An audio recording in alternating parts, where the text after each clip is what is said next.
Hey there, what are you doing? Just looking at birds.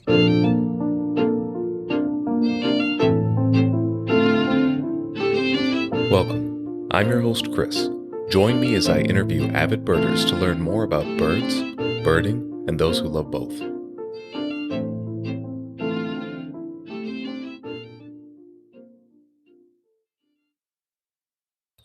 Today my guest is Ray Deeney, a Brooklyn native who retired in 2011 as an attorney specializing in mental health issues. In New Jersey, he participated in Audubon field trips, Christmas bird counts, and citizen science projects.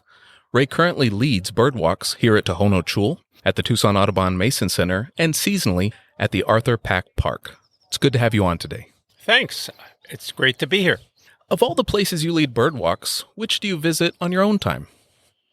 Well, I basically lead bird walks at three places, the three that you mentioned, and I see all three of them. I live fairly close to Arthur Pack Park and the Mason Center, so I'm driving past them on Thornydale regularly, so I go there regularly. And here, in addition to leading bird walks, I'm a docent and I do roving, and I participate in quarterly bird surveys here, so the answer is all three. Okay. Can you tell me a little bit about the last time you went on a bird walk and some of the highlights? The last bird walk was at Arthur Pack and the Mason Center. It was, today's Thursday. It was 12 days ago. Mm-hmm. Tucson Audubon is limiting their walks now to 5 people, so there were 5 others on the walk. Normally, I might have 10 or 12. Sure.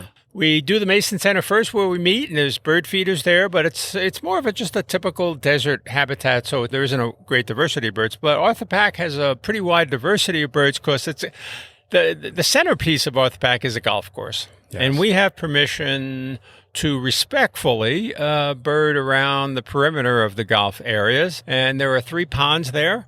So they have water birds seasonally, especially in the cooler months when ducks are here a great deal from November through March. Okay. We get a diversity of habitats. We get desert, we get water, we get fairways, which actually attract birds, and we get scattered trees. So it's a nice diversity. My last bird walk there, people were really taken by 2 birds that like the fairways, which are western meadowlarks and western bluebirds. Oh. There have been flocks of both of those birds at Arthur Pack consistently throughout the winter. They were often on the fairways. People particularly enjoyed seeing those. Sometimes, the waterfowl can be a highlight. Wasn't so much a highlight the last time I was there. But the openness of the golf course provides trees, so it's a pretty good place for raptors also because... In fact, interestingly, on one of my walks previously, we were watching a red-tailed hawk on the side, and we were watching about 15 or 20 meadowlarks feeding on a tee area. We turned around to see another bird for about 2 or 3 minutes. We turned back, and the red-tailed hawk is in the tree. All the meadowlarks are gone. And then one birder says, "Hey, he's eating something." And then the next birder says, "Yeah, and it looks like a bird." And then a third birder says, "Yeah, and it's bright yellow feathers." And then everybody realized he was, in fact, eating one of the meadowlarks that we had just been looking at just a few minutes earlier, which is an unusual. For the most part, red-tailed hawks are mammal eaters, Yes. but it sort of did prove the point that, we get these generalizations and stereotypes in our head. They may be true 85% of the time, maybe 90% of the time, but I think we were actually observing one of the other 15% of the times when we had a red-tailed hawk actually eating another bird. That was particularly interesting, and it was sort of one of those, wow, I'm seeing a special moment. People have this ambivalence. Wow, how cool is this? What are the odds we would have seen this? At the same time, it's, one of those beautiful meadowlarks we were just admiring a few minutes ago has now been pulled to pieces. Yeah. So it kind of highlights some of the dimensions of birding. Sure. When you are out birding, what is one thing that you have to remind yourself of? I'll answer in the context of not leading bird walks. When I'm out in the context of being on my own. I do like to see unusual birds. I am somewhat of a moderate rarity chaser. Something unusual shows up and, I want to see it. It may not be on my life list, or it may be, maybe I've never seen it in Arizona or Pima County. And so I'll go. And one of the things I have to remind myself is it'll be great if I see this bird. But you know what? I can't make that the be-all and end-all. I have to appreciate whatever the universe presents to me, whatever shows up, however it shows up. So I have to remind myself of that, because there is that part of me, like many birders. I'm a little obsessive-compulsive, a higher pursuit of mastery, and I want to see and accomplish things and build my list. But at the same time, that's not the most important aspect of birding. But there is that driven part of me that it needs reminding. And it's sort of enjoy whatever shows up. But I do need to remind myself. That's fair. When you talk about enjoyment, what would you say you enjoy most about birding? Well, I would say I'll start off by talking a little bit about people who create games, video games, other types of games. They talk about there being a sweet spot in between. You don't want the game to be too easy and too simple and mastered too quickly. An example of that would be tic-tac-toe, right? We were all, as a kid, tic-tac-toe, but it didn't take very long to realize, whether I'm X or whether I'm O, if I know what I'm doing, every game's going to end in a tie. Yes. So it's too simple. We're not going to spend our lives being tic-tac-toe people, unless we're with our, 5-year-old son or grandson. At the other end, you don't want things to be so dauntingly complex and difficult that it can lead to frustration and lack of, enjoyment. And so I find birding hits that sweet spot because on the one hand, you can learn a lot pretty quickly and enjoy birds like right from the start. But, whether it's learning identification skills or understanding the birds and knowledge about the birds, you never are going to ever reach a point where you feel like, oh, well, that's all I need to know, or all the skills I need, right? So it provides a lifetime, really, of development and learning and enjoying and appreciating. So I've been doing this for more than 30 years. It's never stale, never stale. And that's what I enjoy about it.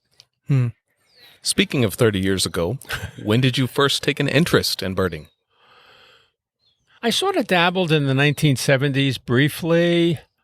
I got my first bird guide. An interesting little aside about my first bird guide.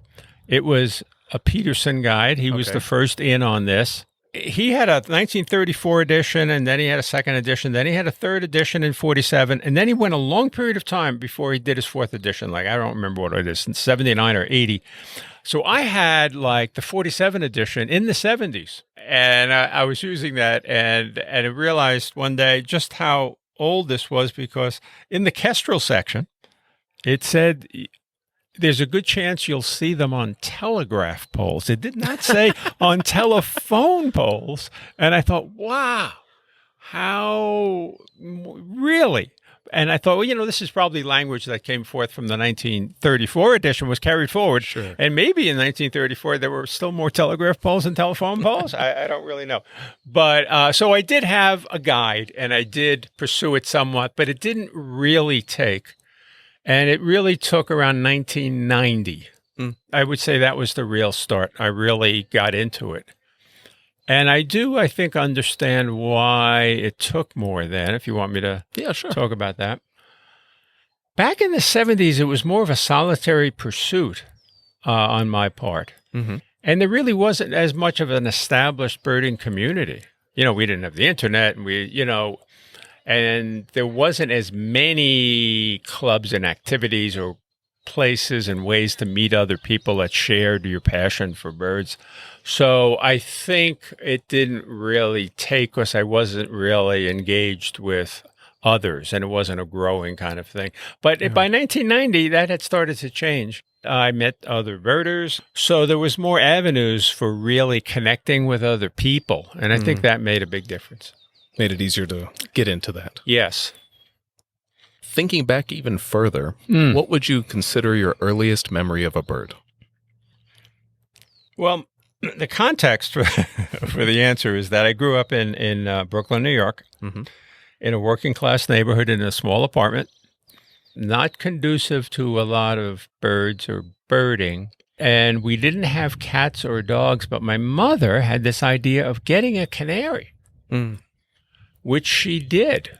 And we had, I'd say from the time I was pretty young, I don't know, 7, up through my teen years, we probably had about 5 or so canaries. One would pass away, we'd get another one.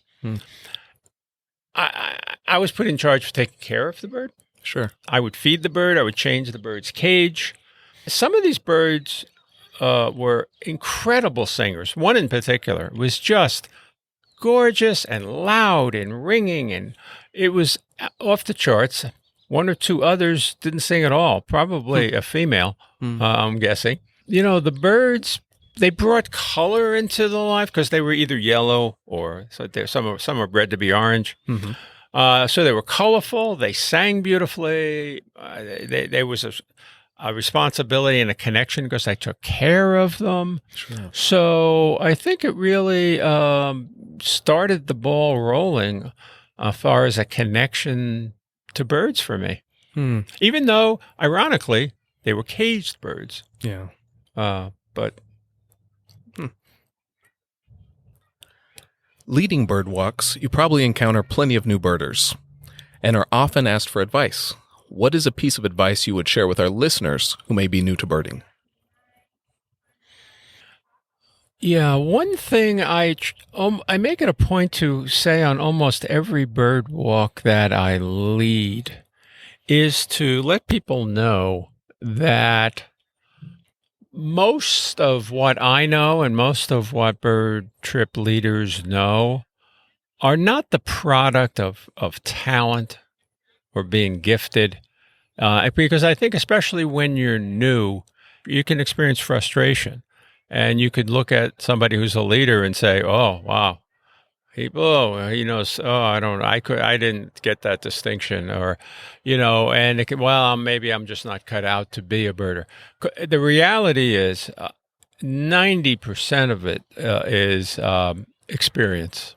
It's simply experience. I'm not better than you are. I'm simply much more experienced. And I took a slow learning curve, more than 30 years, to get here. And I think it's important for people to hear that so they don't grow frustrated. And they can have a vision and a path to see, that it's going to incrementally grow. And I think that's important to know from the outset. So that one of the best things to do as a new birder is simply to get out and bird more often. Exactly. And to do it with other people. And, accomplished birders are no different than other successful people. They're often the people who maybe have even failed the most. Highly successful people, you read biographies, typically have failed a lot and often failed a lot more. Yes. But they haven't allowed that to, stop them. So a lot of times, especially in social situations, if we say something as such as bird A, and then we get corrected and it's bird B, there can be a certain ego thing or a certain, loss of face or the embarrassment that somebody experiences. And you have to kind of try to let go of that. And when I'm on walks and somebody, I try to not identify the bird right away. I try to let people work at it. And that's how we're all learning. And if they work at it, and some people are hesitant to offer something because they don't want to be embarrassed, others do. And when people do, and it turns out to not be what they first said, I just kind of gently try to so what was it about that bird that made you think it was that? And then eventually, in a gentle way, get to a place where why it wasn't that bird, or what is it about the bird you thought it was that doesn't match, this bird exactly. Yeah. So it's just a gentle learning experience. So I try to have a relaxed atmosphere so the people feel comfortable. Mm-hmm. That's the most important thing. When it comes to bird identification, what resource have you found to be the most useful? I mentioned to you prior to our formal conversation that one of my nicknames for myself is 20th Century Man, because a lot of the latest technology, I'm not what you call a rapid adapter. So, and this answer kind of reflects that in a way. But I think it is important to note, I think having a real good bird guide, even I'll be specific. A lot of the guides are really good. I have many guides at home, and sure. National Geographic is excellent. But I think Sibley's, the large volume, mm-hmm. I think it's particularly good for like beginner birders or early on birders. And how it distinguishes itself from some of the others is for each species, he'll often, depending on the bird, he can have 3, 4, 5, 6 illustrations of a bird, right? And if you think about it, birds, often their plumage is different depending on whether they're male or female, whether mm-hmm. they're juvenile or adult. Mm-hmm. There are different subspecies across the country of the same species. Sure. And there are other guides that are good. There's one specific guide of Southeast Arizona, which is a very good guide, has good things about it. But for many of the birds, it has one photo of the bird. Mm. And for birds that, male and female, it can be confusing because the bird we're seeing right now does not match the picture. Sure. So I do think that Sibley's Guide is a really excellent investment. It's a go-to book. It's not something you carry out in the field with you because it's too big. Yes. But it's good to go back to it after you've done a bird walk or you've missed something or you want to see something, or I keep it in my car oftentimes, just so that I'm not walking around carrying it, but when I get back to the car, I can look at it. So, again, that's old school. It's printed page. But I think, in this age where we are into our smartphones, which is great, have no problem with that, we don't want to overlook that something can be comprehensive and really good. So I really like recommending that to people. Occasionally, I'll get a beginner type question from somebody, and I'll ask, do you have that? And they'll say no, and they would have maybe gotten an answer to their question if they did have it. So, yeah. That's one of the reasons I enjoyed the Sibley Guide. I have the West Coast version, and I appreciated having the different variations, because then if I took a picture of a particular bird, I could compare it to these variations and then identify, okay, it was an immature male version of this bird. So I found that very helpful. Sure. So to be clear, the Sibley comes in 2 forms, and the smaller East Coast, and Eastern and Western, which can fit into your pocket and are good for bringing out in the field. And I actually, when I do bird walks, I do bring the Western one in. Okay. I wear a vest, and I find a vest really helpful as a bird leader because, I have my cell phone here.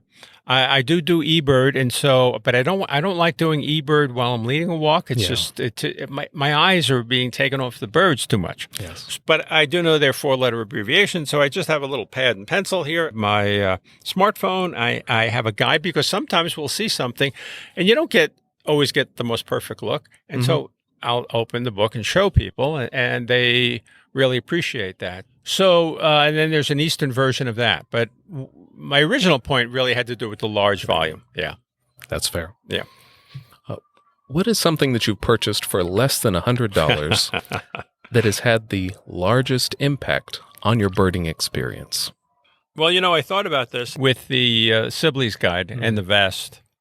I don't really use apps very much. I do have Merlin, which is free, and binoculars and scopes cost a lot more than $100. Sure. So I think for that one, I just have to refer back to the Sibley and, wearing a vest. Also vest, you can have water. You bring water. So if you have a book and water and a smartphone and a little pad to jot things down. So that's basically my answer on that. So just being able to conveniently carry those items with you. Yeah. All right. Let's move on to the bird segment. where my guest has a chance to share a bit about a bird of their choice. For this episode, Ray has chosen the burrowing owl. Where are these owls found? On the ground? I couldn't resist that. Well, where are they found can mean like what's their range, or where in a given habitat, what part of a habitat they're in. So Sure. Feel free to dabble in both. Okay, I'll do both. Owls are my favorite group, and if I had to have a favorite group, my wife once made me pick my favorite bird. I said, "Honey, there's too many contenders." She said, "By tomorrow." She made a game out of it. Tell me your favorite bird. And I did pick the great horned owl because owls are my favorite group. And they're accessible, and they're in our suburban neighborhoods. And we see in fact, as we speak, as you know, I'll tell our listeners, here in Tohono Shul Park, there is a great horned owl within 10 yards of us, roosting for the day. Yes. I just turned and looked up in that direction. So I love owls, and one of your earlier guests already picked great horned owl. Yes. So I went with burrowing owl, and I'll tell you why. There's so many cool things about this bird. I had to actually make notes here. So we're not on video here, so people won't see me looking down here, but so many cool things about this bird. I had to jot them all down. So we'll start with the fact that the bird is about between 9 and 10 inches tall. Mm-hmm. It's very cute and adorable. It has long legs. It's usually on the ground. I believe this is true. It is the only owl in the world that nests exclusively underground. There are a couple of others who can, some of them do it, but not exclusively. Considering the name, do they create their own burrows? They generally do not. And when we get into where you find them, that will become apparent. So they generally find openings that fit their size and meet their needs. However, they can create them. And I did read that in some parts of the country, some do that. And I think it might be Florida. The bird is basically a west of the Mississippi bird. Okay. But they have a very large range. They extend down into Mexico, Central America, and South America, and the Caribbean. And there's a disjunct population in Florida. And so this bird has multiple subspecies. Sure. For the most part, they don't dig their own burrows, but some do. The bird is very diurnal, meaning it's active during the day. It also likes... And by active, I mean, it can hunt during the day. It tends to hunt a little more concentrated dawn and dusk. But it has these burrows, which in addition to nesting in, it also roosts in at night. And so during the day, you see them standing in front of their roost. They're on the ground in an open space, standing often out in the open.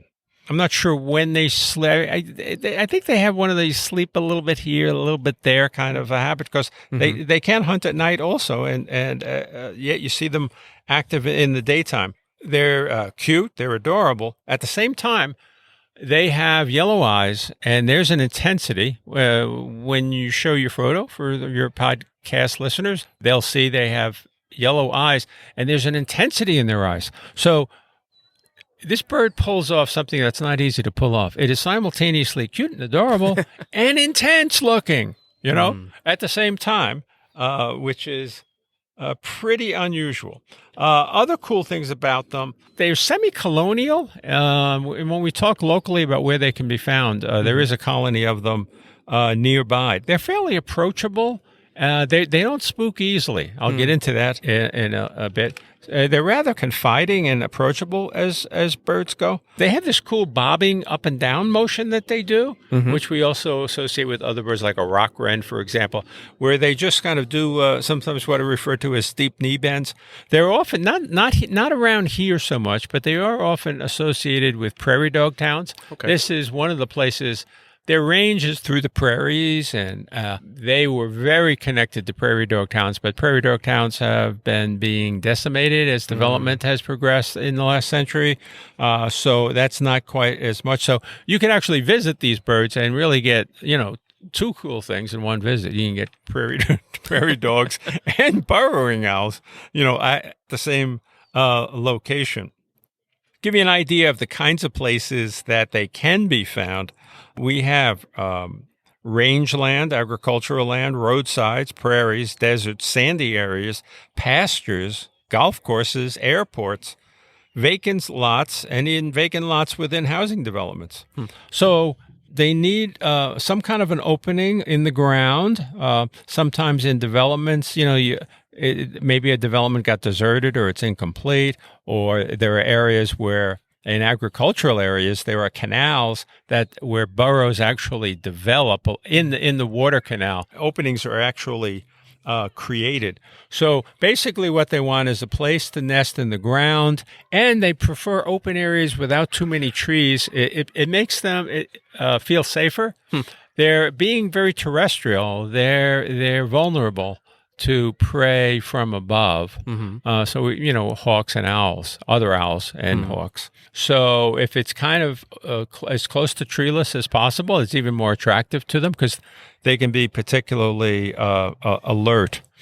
And since they're close to their burrows, they don't have to worry so much because if a predator approaches, they can easily tuck themselves inside. So that's a nice segue into where you can find them. And then I'll talk about having seen them there.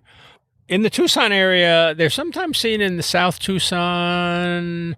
They've a little bit at the San Javier del Bac Mission. But the two main places are in agricultural area in Marana and also just north of Picacho Peak State Park in what's called the Santa Cruz Flats, another agricultural area on the west side of I-10 north of Picacho Peak. There's a good number of them there because it's agricultural and there's lots of naturally occurring burrows in the ground because canals have been built to carry water. The canal may be there decades, and eventually they develop little openings, and erosion comes in, and the burrowing owls are going to love erosion in terms of creating a nest. In terms of recommending, the place that I would most recommend, where I find they're most reliable, and I'd say I've been here a few dozen times, and maybe 2 times I did not see a burrowing owl out of dozens of times. And that's in Marana at a place called the Water Reclamation Facility. It's on Stingray Road in Marana. It is a hotspot.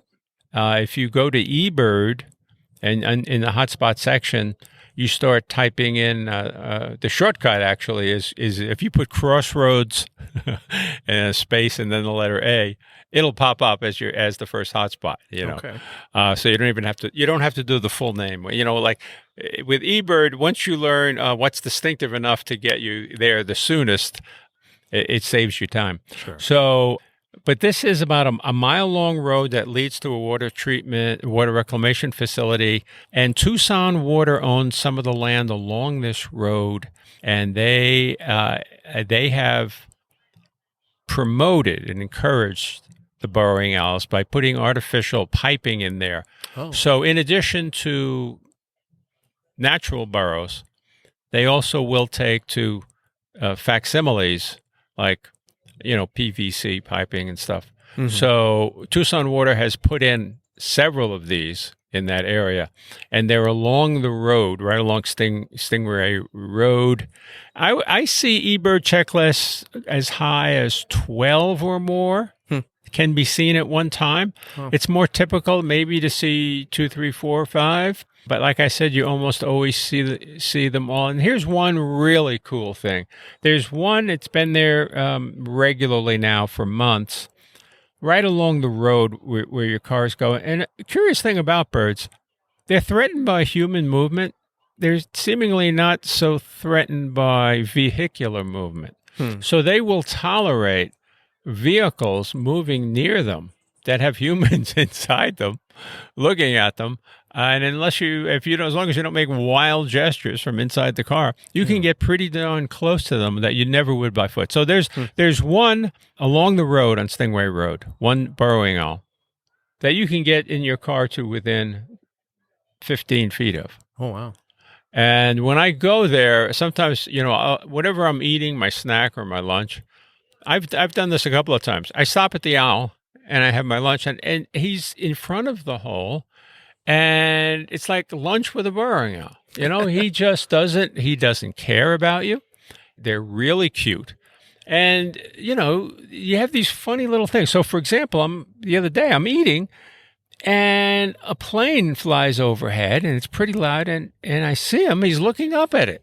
He keeps looking up, and it's as if, he's, is he thinking, well, that's a particular noisy bird up there.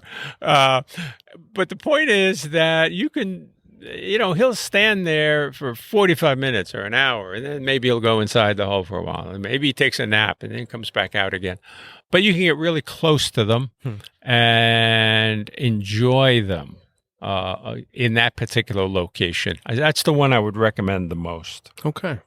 Is there anything else you think our listeners might want to know about burrowing owls? Well, we're fortunate here in southeastern Arizona in that the burrowing owl, some of them migrate extensively. Some of them are what called partial migrators. In other words, maybe not long distances. And then some are year-round residents. And in our area, many of them are year-round residents. So in many parts of the West, you can only see this bird during its breeding season. But here in the places I mentioned to you, you can see them year-round. Oh. And so that makes it even cooler and easier. Yeah, that's helpful to know if we're going out looking for one. Yeah. All right, I'd like to thank Ray for joining us today, and I'd like to thank you for listening to this podcast. If you enjoyed the podcast, please follow or subscribe on Spotify, Apple Podcasts, or wherever you are listening to this episode from. You can visit lookingatbirds.com for show notes, a show transcription, and pictures of the burrowing owl. Until next time, keep looking at birds.